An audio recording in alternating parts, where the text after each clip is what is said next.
لا إله إلا الله لا إله إلا الله لا إله إلا الله لا إله إلا الله لا إله إلا الله لا إله إلا الله لا إله محمد رسول الله صلى الله تعالى عليه وآله وسلم اللهم طهر قلبي عن غيرك اللهم نور قلبي بنور معرفتك أبدا يا الله يا الله يا الله لا إله إلا الله لا إله إلا الله لا إله إلا الله لا إله إلا الله لا إله إلا الله لا إله إلا الله لا إله إلا الله لا إله إلا الله لا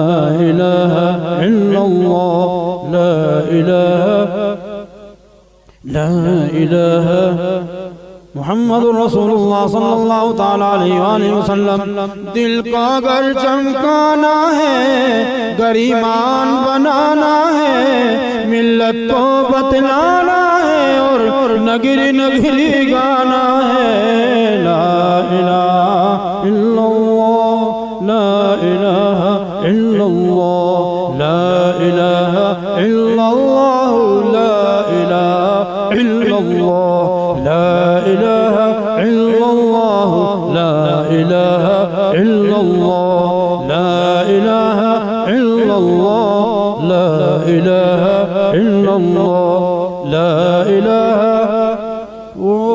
لا إله محمد رسول اللہ صلی اللہ تعالی علیہ وسلم نہایت محترم بالشان عمل کر رہے ہیں میرے بھائیو آپ لوگ اس لیے کہ ایسا عظیم شان کلمہ ہے کہ کافر پڑھتا ہے تو کفر کی دلدل سے نکل جاتا ہے اور ایمانی فضاؤں میں داخل ہو جاتا ہے ابھی تک جہنمی تھا جنتی ہونے کا سرٹیفکیٹ اللہ مرحمت فرما دیتا ہے میرے بھائیو ہم ایمان والے جب محبت سے عقیدت سے اور اللہ کا والہانہ تعلق دل میں رکھتے ہوئے پڑھیں گے کیسی عظیم الشان جنت اللہ تعالی مرحمت فرمائے گا عدت للمتقین وہ ایسے ہی کلمہ گو متقیوں کے لیے اللہ تعالی نے تیار کر رکھی ہے تو میرے بھائیو اس کے مستحق بنیں گے اور ظاہر سی بات ہے کہ اعمال نامے تولے جائیں گے قیامت کے دن اور اعمال نامہ وزن ہی ہوگا نیکیوں سے سب سے بڑی نیکی لا الہ الا اللہ ہے ایسی بڑی نیکی کہ موسیٰ علیہ السلام نے حق تعالیٰ سے فرمائش کی اللہ یا اللہ مجھے کوئی ایسا کلمہ ودیت فرما دیجئے کہ جس سے آپ کی نزدیکی اور قرب حاصل کرنے میں مدد ملے